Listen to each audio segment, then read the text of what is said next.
ایک دفعہ حضور کئی دنوں کے بعد تشریف لائے، سفر کے آثار بھی تھے، اور پھر حضور کا لباس مبارک بھی بہت دنوں سے حضور نے نیا جوڑا نہیں خریدا تھا، پہنا نہیں تھا، شرف نہیں بخشا تھا، تو کپڑے مبارک بھی نبی پاک صلی اللہ علیہ وسلم کے بظاہر بہت پرانے لگ رہے تھے۔ تو حضرت فاطمہ کے ہاں حضور تشریف لے گئے، تو سیدہ پاک نے نا حضور کے کپڑوں کو جھاڑا اور جھاڑ کر کے عرض کی، یا رسول اللہ آپ بڑی مشقت فرماتے ہیں، حضور آپ بڑی مشقت کرتے ہیں دین کے لیے۔ یا رسول اللہ صلی اللہ علیہ وسلم دیکھیں کب سے آپ نے کپڑے نہیں خریدے، حضور یہ مشقت کب تک، کس حد تک؟ یہ گویا سوال ہے حضرت فاطمہ کا، یا رسول اللہ صلی اللہ علیہ وسلم اتنی مشقت؟ تو حضور نے فرمایا فاطمہ تیرے باپ کی ڈیوٹی ہے، تیرے باپ کی ڈیوٹی ہے کہ ہر دیہات میں ہر شہر میں دین پہنچانا ہے۔ پھر نبی پاک صلی اللہ علیہ وسلم نے ایک جملہ کہا جو میں نے پہلی دفعہ پڑھا تو بتاتا ہے کہ مشن کتنا بڑا ہے۔ نبی پاک صلی اللہ علیہ وسلم نے فرمایا فاطمہ جہاں تک رات پہنچتی ہے نا وہاں تک ہم نے اللہ کا دین بھی پہنچانا ہے۔ جہاں تک رات آتی ہے نا، جہاں جہاں رات پہنچتی ہے وہاں تک رسول کریم کا دین بھی پہنچے گا۔ حضور صلی اللہ تعالی علیہ وسلم نے یہ انداز حضرت فاطمہ کو سکھایا کہ جہاں جہاں رات پہنچتی وہاں وہاں دین بھی پہنچے گا، وہاں وہاں یہ دین پہنچ کر کے رہے گا۔ اب آپ اندازہ فرمائیے اتنا بڑا مشن تھا، اور اس میں سیدہ فاطمہ الزہرا رضی اللہ تعالیٰ عنہ ساتھ حضور کے وقت گزارتی ہیں، ساتھ رہتی ہیں۔ بہت زیادہ آسودگی والی زندگی نہیں، لیکن اس کے باوجود بہت زیادہ پردے کا اہتمام۔ با پردہ عورت کون ہوتی ہے؟ جو برقع پہنے اور سارا گھوم کے واپس آ جائے۔ برقع اس نے پہنا، نقاب اس نے کر لیا، اب جہاں دل کرے جائے، نہیں، یہ بھی با پردہ ہے، اس پر بھی کوئی الزام نہیں۔ لیکن جو اصل با پردہ عورت ہے وہ کون ہے؟ جو گھر سے صرف ضرورت کے لیے نکلے، صرف مجبوری کے لیے گھر سے باہر جائے، ورنہ اپنے گھر سے، وہ عورت با پردہ ہے۔ ایک دن نبی پاک صلی اللہ تعالی علیہ وسلم نے صحابہ سے پوچھا نا، بتاؤ مجھے دنیا میں سب سے بہترین عورت کون ہوتی ہے؟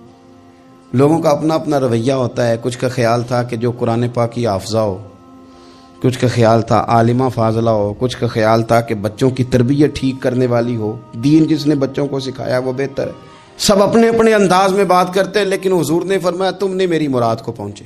حضرت مولا علی شیر خدا فرماتے میں پیچھے بیٹھا تھا، ذرا میں نے گردن جھکائی اور چھپ کے نہ، ویسے بھی قد مبارک بظاہر تھوڑا چھوٹا تھا حضرت علی کا، کہتے میں نکل گیا، حضرت فاطمہ کا حجرہ ساتھ ہی تھا، جا کے میں نے کہا فاطمہ حضور نے سوال پوچھا ہے، اب میں کس طرح یہ بات کروں کہ مولا علی شیر خدا کا علم؟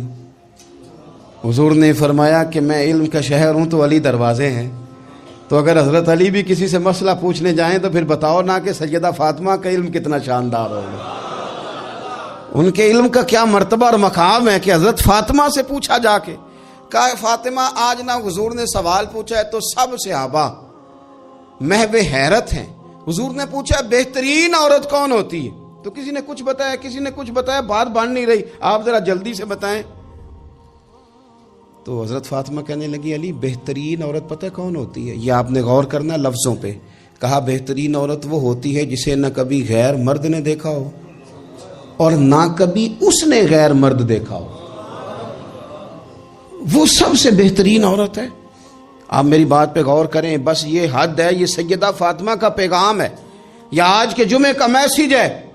فرمایا نہ اس نے غیر مرد دیکھا ہو اور نہ غیر مرد نے اسے دیکھا، بہترین عورت ہے۔ حضرت سیدنا علی المرتضیٰ کہتے ہیں میں چپکے سے آ کے پھر صفوں میں بیٹھ گیا، بات ابھی جاری تھی، صحابہ بات کر رہے تھے، میں نے ہاتھ کھڑا کیا، میں نے کہا حضور بتاؤں؟ فرمایا بتاؤ۔ میں نے کہا یا رسول اللہ بہترین عورت وہ ہوتی ہے نہ اس نے غیر مرد دیکھا ہو اور نہ غیر مرد نے کبھی اسے دیکھا ہو۔ حضور نے میری بات سنی تو مسکرا کے فرمایا فاطمہ میرے جگر کا ٹکڑا ہے۔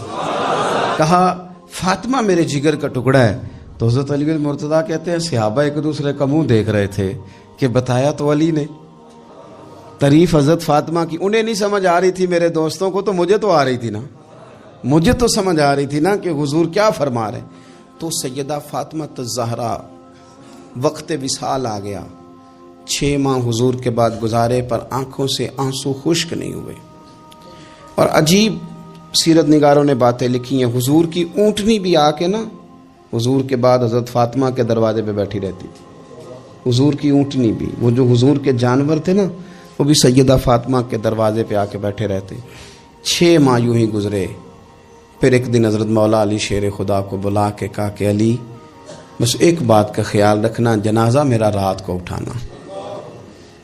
رات کو پردوں میں چھپ کے وقت بتایا ہے، تو اب بھی چاہتی ہوں کہ میرے جنازے کو، میری چارپائی کو بھی غیر محرم نہ دیکھیں. اور پھر فرمایا کہ حضرت اسماء کو بلا کے کہا کہ میرا جنازہ رات کو اٹھایا جائے اور پردے کا خاص اہتمام کیا جائے. تو انہوں نے کہا میں نے حبشہ میں ایک طریقہ دیکھا ہے کہ عورتوں کو جنازوں کو اوپر سے کئی چادروں کے ساتھ ڈھانپ دیا جاتا ہے. فرمایا بس وہی میرے ساتھ بھی کرنا. رات کو ہی جنازہ اٹھا. تو شاید مدینے میں آج کوئی آنکھ ایسی نہیں تھی جو خشک رہی ہو. حضرت عمر جیسے لوگ بھی